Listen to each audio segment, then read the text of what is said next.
Salut, c'est Serpog. Aujourd'hui je vais vous faire une petite vidéo sur un, voire deux composants que j'ai reçus dans le kit que j'avais présenté. Donc en premier c'est le moteur pas à pas, comme ceci, qui est utilisé dans les imprimantes 3D et pour faire monter les axes très précisément parce qu'il est extrêmement précis. Et dans les imprimantes normales à papier, je crois, pour faire bouger le chariot des cartouches, je crois, hein, peut-être que je dis des bêtises. Donc celui-là, il est très courant sur internet, on le voit souvent. Peut-être pas sous cette référence-là, mais ils fonctionnent tous de la même manière. Et avec, on a aussi, toujours livré, très souvent, ce petit module en fait, qui est quasiment indispensable avec Arduino. Ça sert à le piloter plus facilement en fait. Donc juste là, on va venir connecter notre moteur. Ici, on va connecter l'alimentation. Donc on le voit un petit peu, 5 et 12 volts, entre 5 et 12 volts. Donc on le fixe sur l'Arduino, il y a plus-moins. Et tous les petits pins qui sont juste là, on va les connecter à l'Arduino. Et le deuxième composant que je vais présenter, c'est ceci, c'est l'alimentation pour breadboard qui va être utile dans ce cas-là. Parce que le cerveau, le moteur pas à pas pompe énormément d'énergie sur l'Arduino si jamais on le branche, donc du coup ça va pas aller. Et donc du coup on utilise ça, en plus qui va alimenter les lignes de la breadboard. On vient le fixer juste comme ça. Et ça va venir nous alimenter les lignes. C'est très pratique. Donc on va parler en tout premier de ça. Donc ce petit objet très pratique, comme je viens de le dire, c'est l'alimentation pour breadboard, qui peut sortir celle-là du 5 volts ainsi que du 3,3. Donc elle s'alimente soit en 9 volts avec une pile ou un transformateur ou tout ça par ici, soit en USB. Et j'avais remarqué que quand on l'alimente en 9 volts, ici elle ressort de l'USB. J'ai pas essayé dans l'autre sens, ça je l'utilise jamais, j'ai toujours l'USB parce que j'ai plein de prises USB sur mon bureau. Avec la petite lettre d'indication de fonctionnement, un bouton. Ici les pins les broches qui vont venir se connecter sur la breadboard. Là on a l'indication des polarités, plus ou moins. Il peut alimenter les deux broches et on peut les faire fonctionner à deux tensions différentes. Si vous voulez une ligne à 5, une ligne à 3,3, c'est possible. Parce que juste là il y a un petit objet, on voit 5 volts, off et 3,3. Sur l'autre c'est identique. Donc le petit truc là, attention, là il est sur 5 volts, je pousse tout, oh là là. Là il est sur off, donc la ligne va pas être alimentée. Et je peux ainsi le mettre aussi sur 3,3. Donc par exemple là je peux avoir un 3,3, là un off, aussi un 3.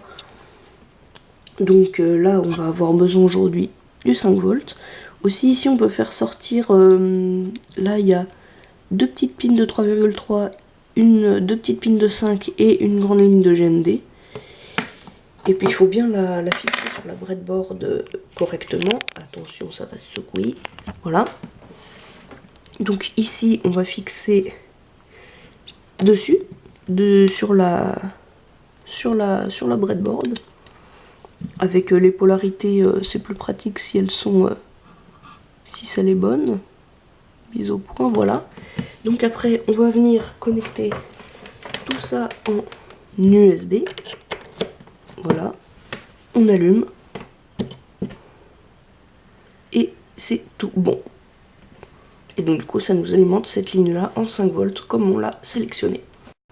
Pour ce qui est du montage, on va avoir besoin de la breadboard, du moteur évidemment, du petit module qui le commande, de l'alimentation, de l'Arduino et puis bien évidemment de fils. Donc en premier on va venir fixer notre petite alimentation. Après le moteur qui vient se mettre sur le petit driver. Il y a des sortes de pins pour pas qu'on inverse le sens des petits embouts qui s'encochent. Ça veut rien dire. Donc après on va prendre des fils pour l'alimentation.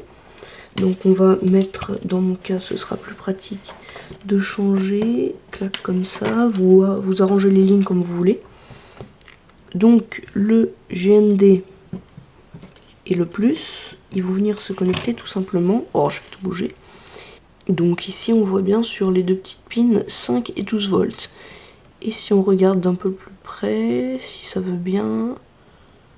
Bon, c'est pas grave, moins et plus. Donc, on va brancher nos fils. Le plus, le moins. Donc, pour la partie alimentation du moteur, c'est tout complètement terminé. Maintenant, on va passer à la partie avec l'Arduino. Donc, pour que ce soit plus simple, là, je vais débrancher le tout. Donc, il y a des pins, les 4 pins là sont numérotés de 1N1 à 1N4. Après il y a 5, 6, 7 mais on va pas s'en servir parce que déjà ils sont pas sur le module et je sais pas à quoi ils servent. Donc en tout premier on va connecter notre 1N1 à la pin 6 de l'Arduino. Voilà. Après la 1N2 on va la connecter à la pin 9. Voilà, la 1N3 à la pin 10, ainsi que la 1N4 à la pin 11. Donc ça donne un petit truc comme ça à la fin. Donc voilà, là ils sont tous connectés. Et après, c'est branché sur l'Arduino, hein, tout bêtement. Je vais rebrancher mes pins d'alimentation que j'avais enlevés. Donc pour ce qui est du montage, là, c'est tout bon.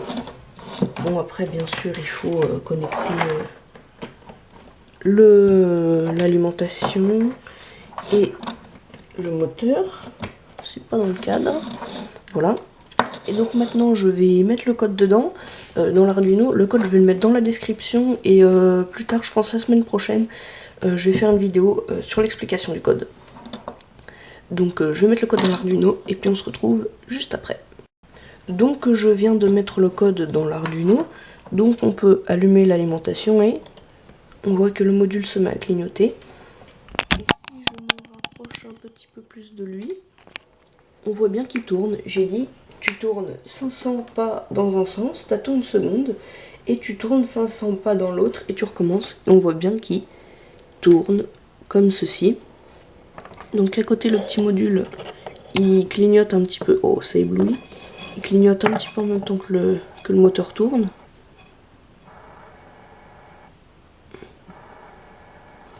Voilà. Donc ça, c'est très précis. Là, il est à la vitesse maximale. Dans le programme, quand je l'expliquerai, on peut régler la vitesse de 1 à 9.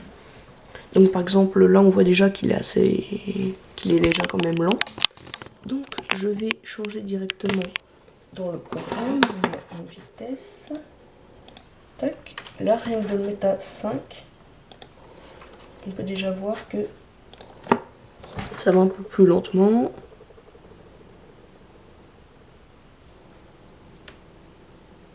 Ça va déjà plus lentement. Hein.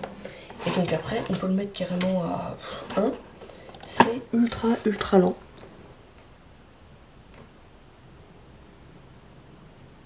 Là, il tourne.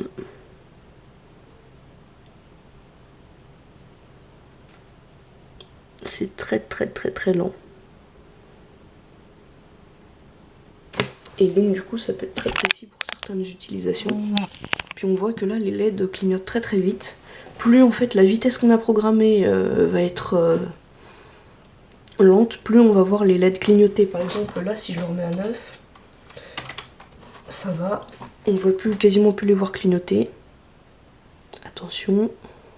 Voilà. Puis là, on voit le cerveau se remet à tourner assez vite. Donc j'espère que cette petite vidéo vous aura plu. Si vous avez aimé, vous pouvez mettre un petit pouce bleu, vous abonner si ce n'est pas déjà fait. Et on se retrouve la semaine prochaine, normalement, pour une prochaine vidéo sur le code. À bientôt.